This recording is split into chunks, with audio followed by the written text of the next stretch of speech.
Olá, boa noite. Às 19h30 estamos gravando mais um vídeo para o nosso canal YouTube da série Como os Senhores do Mundo Manipulam os Mitos Bíblicos para Dominarem os Povos. Então, hoje nós vamos fazer o que prometemos a vocês, mas teremos que sair da Bíblia um pouquinho. Nós tínhamos explorado o livro de Josué. Se vocês se lembram, nós tínhamos terminado o livro de Josué, terminado aqui, e mostrando que é um mito, né? E esse mito vai ser ainda, quando nós voltarmos aqui, vamos demonstrar pelo livro dos Juízes. Embora o livro de Josué em si diga que ele conquistou a Palestina e conquistou tudo, e matou 30 reis, 31, e deu a paz a Israel.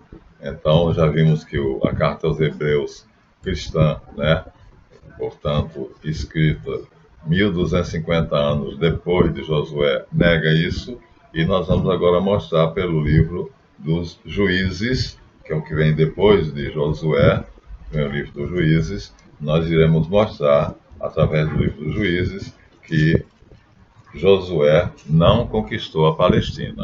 Será o próximo livro. Mas vamos dar um pulinho então aqui. O final do livro de Josué, portanto, 1250 anos antes de Cristo, que é uma lenda, é um mito.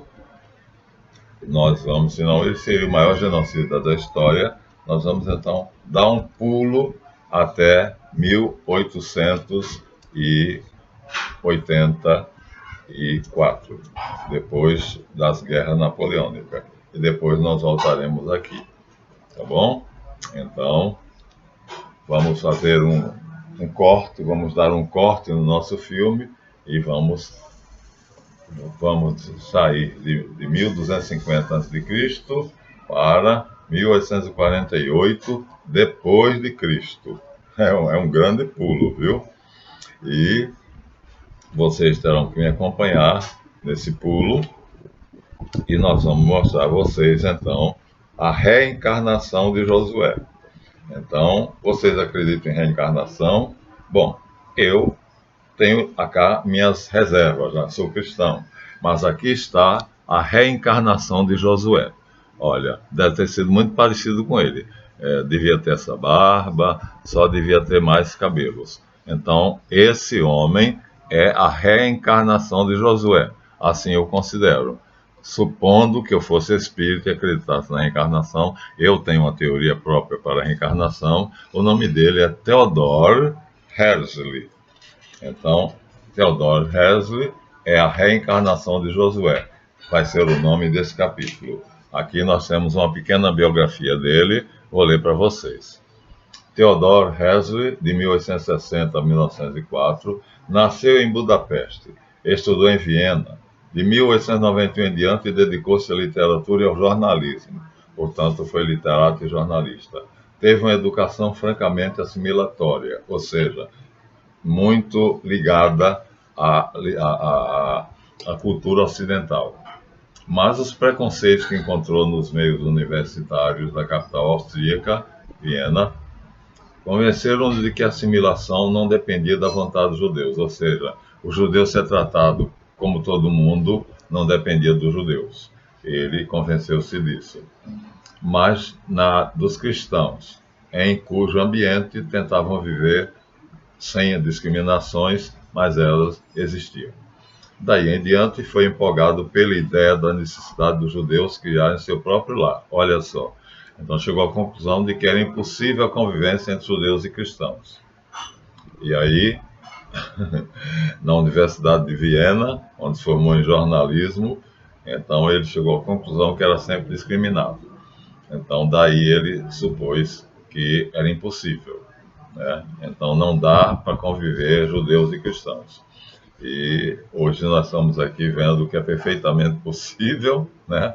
Então, essa afirmação, olha, o livro é judeu, olha, História dos Judeus, Isaac Zexon, Não estou falando, eu esqueci de mostrar a capa do livro. Eu disse que falaria isso do ponto de vista dos livros judeus.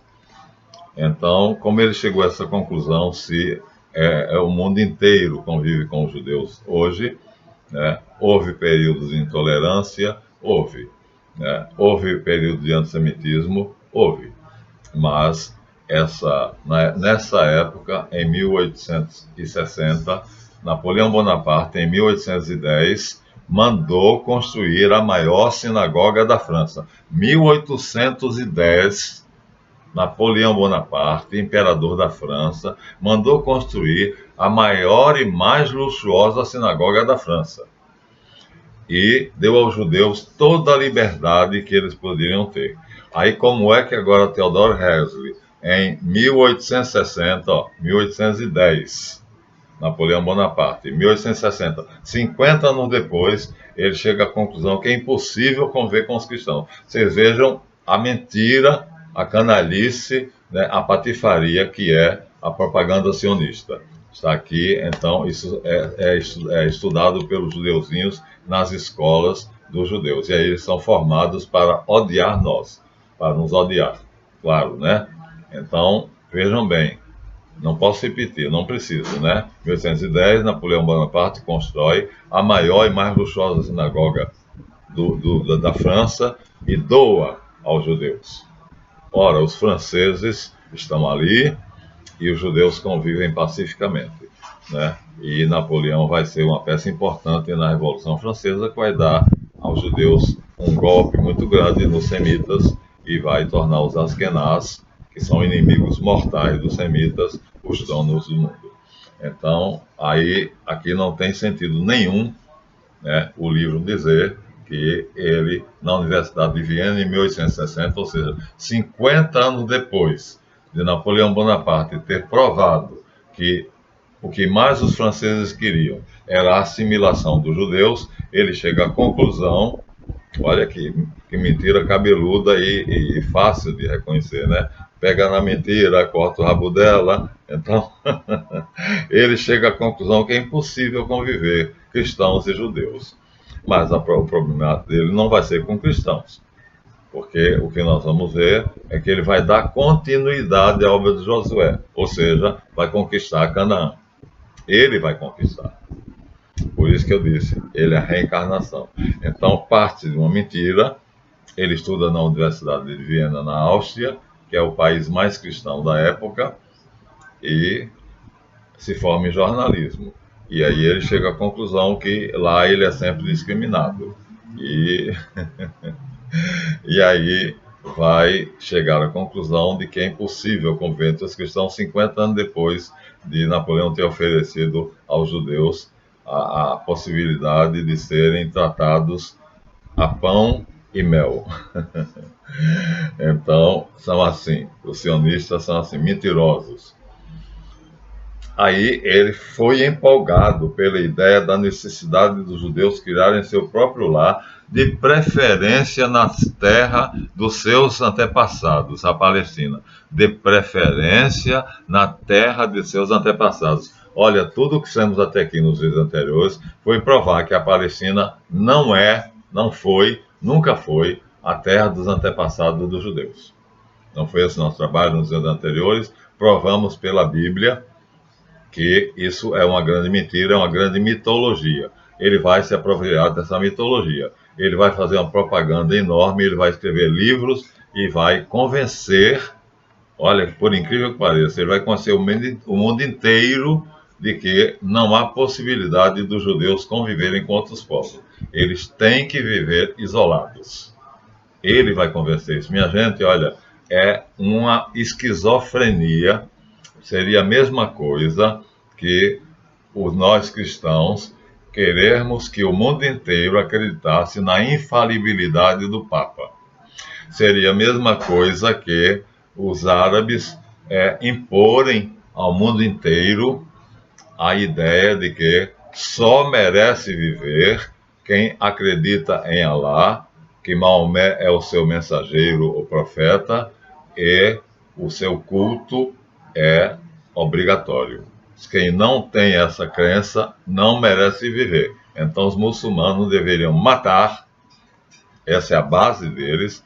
Não, eles não gostam que a gente diga isso, mas foi por isso que Bento XVI disse que eles são uma religião violenta, porque a base do Alcorão é essa. Só merece viver o ser humano que crê em Alá, em Maomé como seu profeta e presta culto ao Criador da humanidade e que trouxe a salvação para o mundo em 1620 através do profeta Maomé. Então, impor isso ao mundo, né, e os estados todos aceitarem, ou os católicos, como eu disse, convencerem o mundo a aceitar que o Papa é infalível. Quer dizer, pois bem, é uma convicção religiosa, né? Então nós temos aqui um postulado religioso. Ele, Theodor Herzl e alguns judeus acreditam que a Palestina, Eretz Israel, é a terra dos antepassados. É uma crença, é uma fé.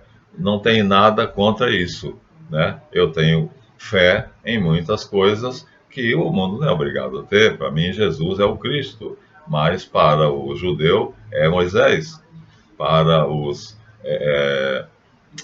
árabes é Maomé, para os persas é Zoroastro, Zaratustra. Então, cada um tem esse direito. Agora, gente, como é que esse homem conseguiu convencer, através dos seus livros, só um processo diabólico? Como é que ele conseguiu convencer a todos os governantes do mundo e a toda a população mundial que o judeu tinha que viver isolado? Não podia não viver isolado, porque a humanidade inteira os odiava. É isso que está aqui escrito. Isso sendo ensinado numa escola judaica vai fazer com que o judeu, desde pequenininho, odeie a toda a humanidade.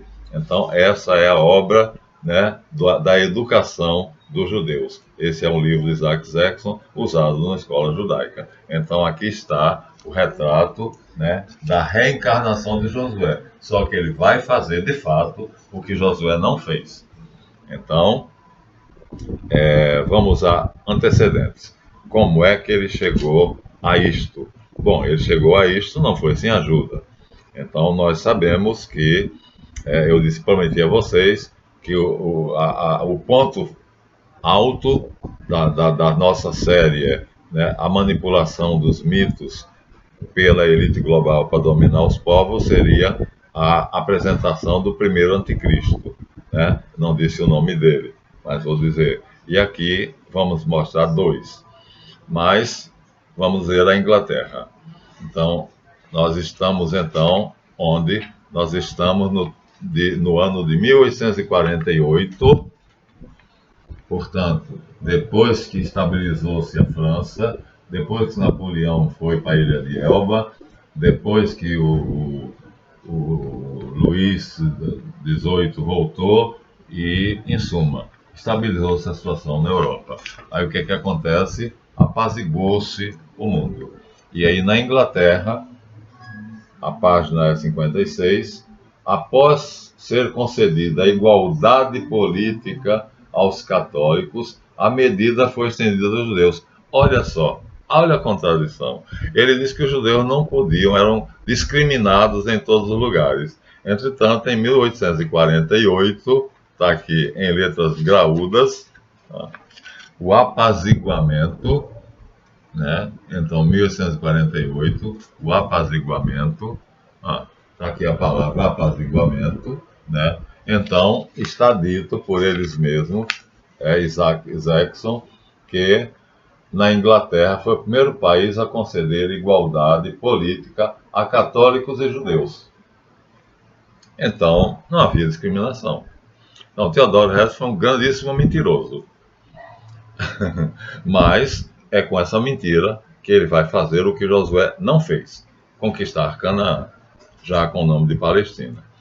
Em 1858, Davi Salomão e Lionel Rothschild, mas os Rothschild, que são hoje o clã satânico que domina o planeta, estão aí em plena atividade, daí a peste, a guerra e, consequentemente, virá a fome. o reino do anticristo será seguido de peste, fome e guerra, segundo o Apocalipse. Então estamos aqui. Ele está em plena atividade. Ele reina. E com ele, os 4 cavaleiros do Apocalipse. A peste, a fome, a guerra e a morte. Então, aqui, a família, o clã de Rothschild, ainda não era o clã dos anticristos. Então, ele ainda tinha como seu par Davi Salomons, ou seja, outro banqueiro. Ele era banqueiro e também tinha outro banqueiro. Então, eles foram eleitos para a Câmara dos Comuns, deputados, e ocuparam seus cargos sem ser obrigados a fazer juramento de se tornar cristãos, sem serem obrigados a ser cristãos. Meu Deus do céu! Foram deputados do parlamento inglês, discriminados, e como judeus, sem terem que se converter ao cristianismo, como na Idade Média. Veja só que canalha é Theodor Herzl, que é o maior herói para os israelenses. Então, aqui nós temos o começo. Então, é aqui esses 2 banqueiros que vão começar a ajudá-lo, né, fazendo donativos e criando instituições. Bom, então, aqui ele vai mostrar na França e vai mostrar como é que a Revolução Industrial vai favorecer os judeus. Então, o que é que acontece? A Revolução Industrial é a invenção de máquinas. Por exemplo, inventou-se a máquina de filmar. E o que é que aconteceu? Carlitos, né, na verdade, que é o... Como é que é o nome do peste? Ai, meu Deus do céu. Charlie Chaplin compra a máquina de filmar porque ele percebe que aquilo ali será, no futuro, né, o aparelho midiático mais eficiente. Hollywood hoje, todo mundo sabe, é dos judeus, graças a Carlitos, Charlie Chaplin, judeu, e que foi processado várias vezes por ser pedófilo. Então, aí agora nós vamos mostrar então que, pela Revolução Industrial, os países, assim como a marmita de Papin, Papin escreve Papin, é um francês, que inventa o que ele chama a marmita, ou seja, o vapor d'água suspende e abaixa a tampa de uma marmita, e aí inventa-se a locomotiva, que funciona assim, e várias máquinas. Quer dizer, através do vapor, quando se injeta muito calor na água, ela levanta a tampa e então empurra um êmbolo que faz com que uma roda gire, né? É um mecanismo, o pino da roda é colocado do lado. Então tem o pino central que fixa a roda e um pino do lado. Esse pino do lado tem uma manivela e essa manivela está ligada à marmita. Então quando a marmita sobe e desce, então essa manivela gira a roda e essa roda faz girar toda a engrenagem, faz um trem andar, faz os teares funcionarem. E aí o que é que eles fazem? Eles compram esse invento. E assim saem comprando invenção após invenção e aí fazem a Revolução Industrial. Logo, a Revolução Industrial que empregou mulheres e crianças nas minas de carvão, um crime absurdo, crianças de 12 anos trabalhando até meia-noite nas minas de carvão na Inglaterra, para enriquecer o barão de Rothschild, que aqui ainda não era barão, era deputado, e então isso ninguém fala, né? E agora vai aparecer um outro anticristo, chamado Montefiore. Montefiore é o rei dos judeus no exílio. Já disse isso antes. Então, Montefiore, vocês sabiam?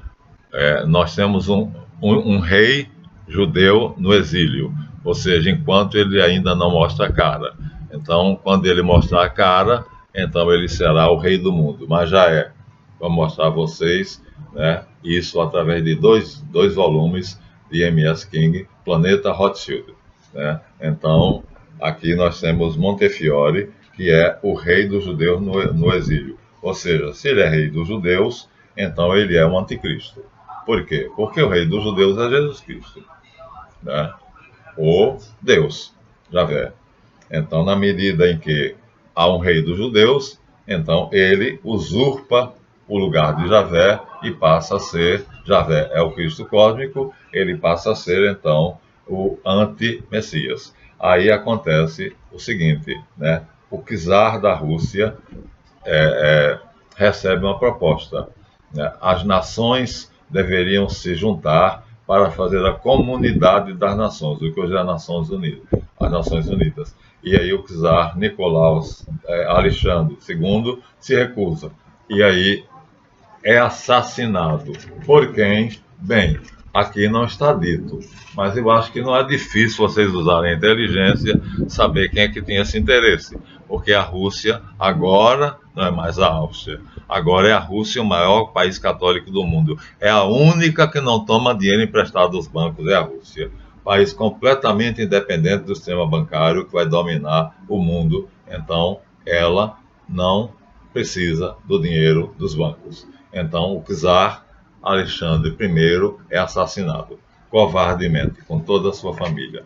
Isso aí vai trazer um problema, que são os pogroms, ou seja, a polícia secreta do czar vai começar, sabe que é os judeus, senão não seria polícia secreta, e vai começar a espancar os judeus, sendo ajudado pelos judeus askenazes, que dizem onde é que estão. Ó, estão ali tem um, ali tem outro. Polônia, Tchecoslováquia, Eslováquia, Romênia, então os pogroms vão dar razão a Theodor Herzl, mostrando que eles são maltratados porque eles não têm onde ficar como sendo a terra deles. Aí vai surgir agora aqui uma reação. Vai aparecer um livro chamado Os Protocolos do Sábio de Sião, que eu só falarei quando chegar o momento certo.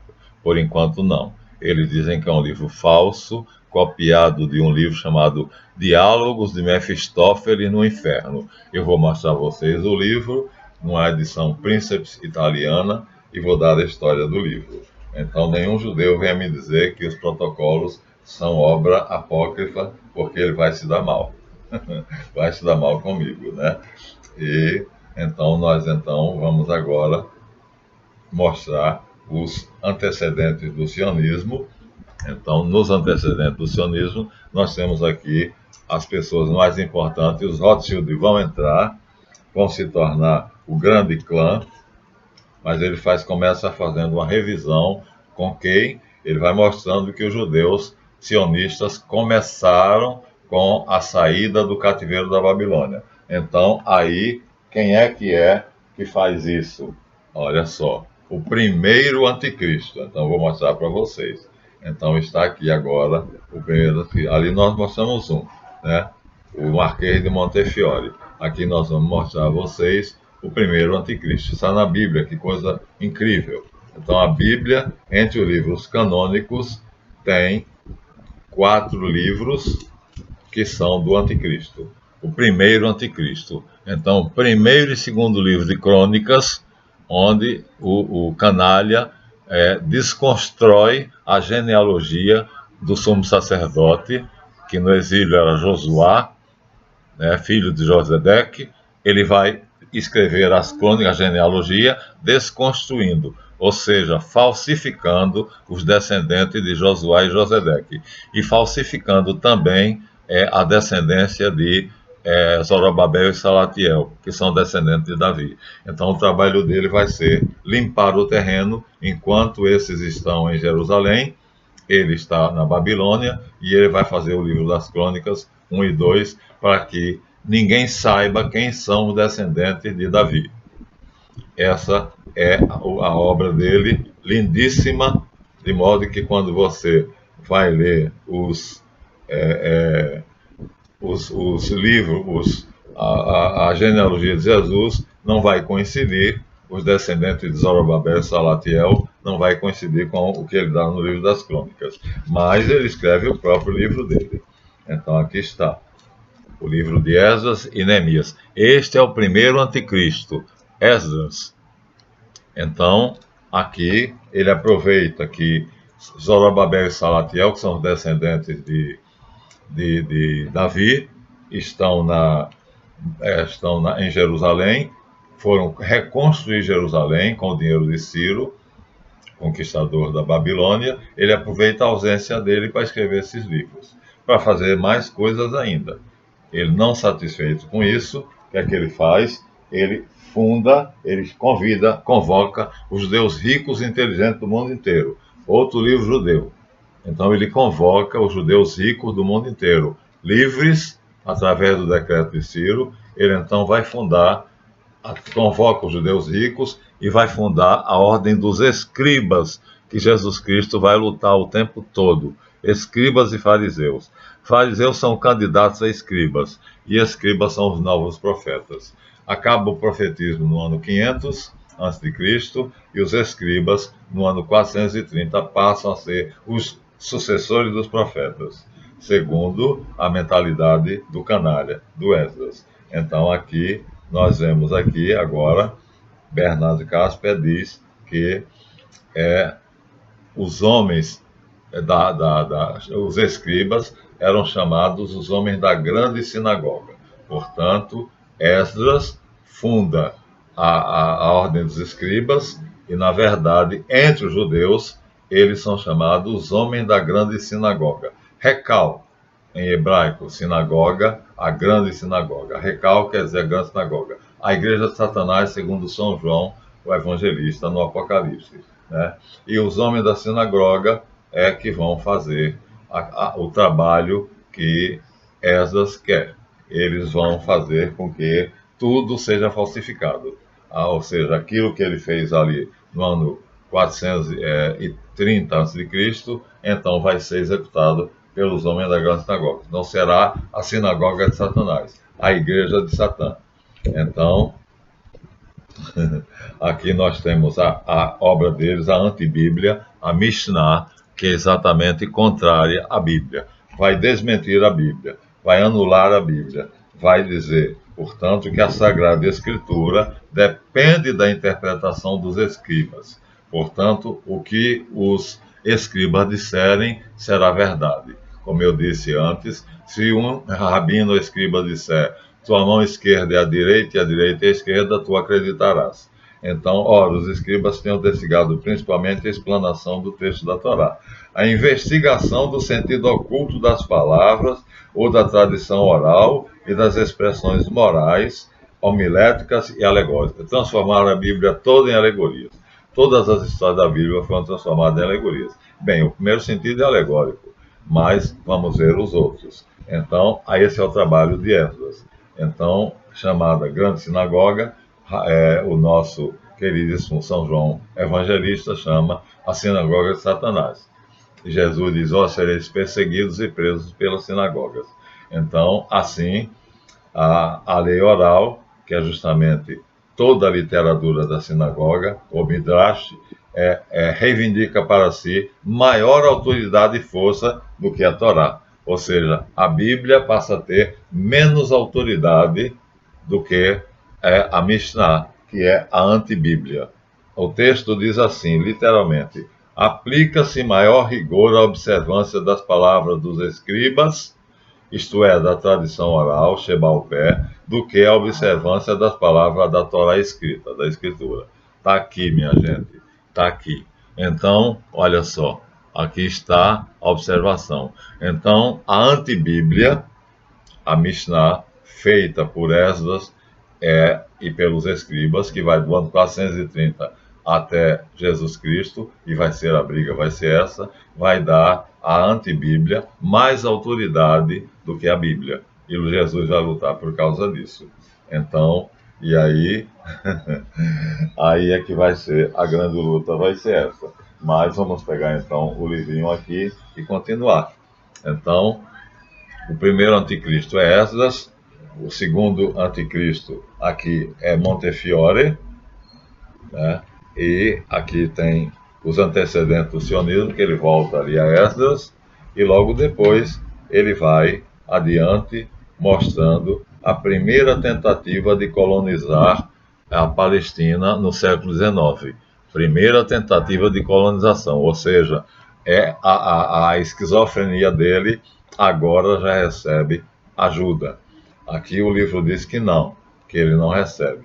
Mas acontece na nossa vida que Frank Sinatra, Silvio Santos, Elizabeth Taylor, e todos os judeus ricos do mundo mandavam dinheiro para Israel. Então, aí até ele diz, os cristãos protestantes são favoráveis à criação de um Estado judaico independente. Por isso que eles fundaram o protestantismo. E aí, tudo está a favor. Pronto.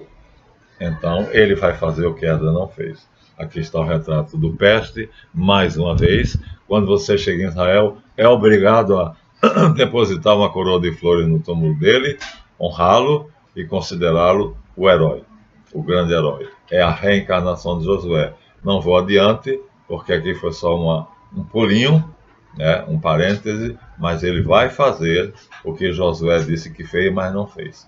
Então, o livro é de Isaac Zexon, A História dos Judeus. Li somente a literatura judaica. Só. Apenas mostrei que a Bíblia, nossa, que é cópia da Bíblia dos judeus, traz Esdras, Neemias e o livro das Crônicas como sendo livros canônicos, o que é um absurdo. Colocar um canalha desses na Bíblia como sendo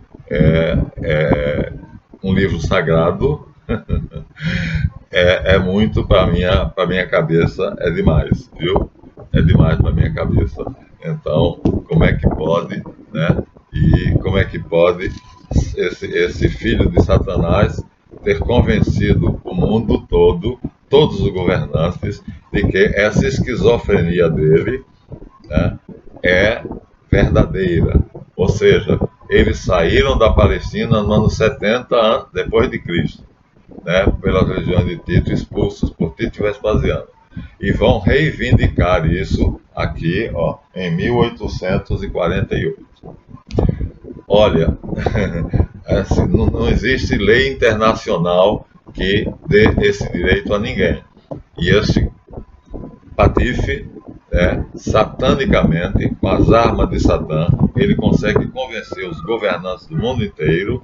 Vai haver uma reação. Essa reação nós vamos ver detalhadamente, né? Então, que se chama os protocolos do Sábio de Sião, e nós vamos dar com detalhes para vocês. Então, aqui está o livro dele, escrito por ele, Esdras e Neemias, o primeiro anticristo. Depois foi o Barão de Montefiore e depois foi o Barão de Hirsch. Então, hoje é Lord Nathaniel, Barão de Rothschild. Hoje ele reina com galhardia. Hoje ele traz a peste, a fome, a guerra e a morte. Pronto. Isso são as características do reino do anticristo. Então, terminamos aqui aos 32 minutos, mostrando então, dando um pulinho na história, para mostrar a vocês que Josué é um mito, mas Theodor Herzl não é um mito, é a realidade. Ele ocupa a Palestina. Então, terminamos aqui. Obrigado, deem seu like, obrigado pelas contribuições. Estamos recebendo, graças a Deus, contribuições generosas de pessoas de longe, né? Um comerciante paulista, uma senhora onde é Dinamarca, não, é mais lá da Austrália, olha, da Austrália. Então, graças a Deus, os alunos aceitaram a nossa proposta. Passamos a ter videoaulas. Estamos dizendo a mais pura verdade, baseado em livros que são escritos pelos próprios judeus. Olha só, Pequena Biblioteca Judaica, Biblioteca Popular Judaica, de Bernard Casper, judeu, e História dos Judeus, de Bernard Casper. Não recorremos a nenhum livro que não seja dos judeus. E aqui eles confessam claramente que eles tomaram o mundo na base da mentira. Então, será que o mundo aceitaria, né, 8 bilhões de seres humanos aceitaria que o Papa é infalível? Pois ele conseguiu fazer com que 6 bilhões de pessoas, mais ou menos, na época, aceitasse que Israel, Eretz Israel, foi a terra conquistada por Josué. Portanto, é deles. Ele conseguiu.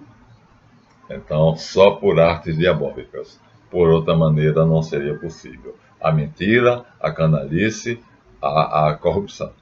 Então, deem seu like, é importante para o canal. Crescemos muito. 30 mil visualizações em 6 meses. Recebi os aplausos do YouTube. Então, graças a vocês, muito obrigado e até o próximo vídeo.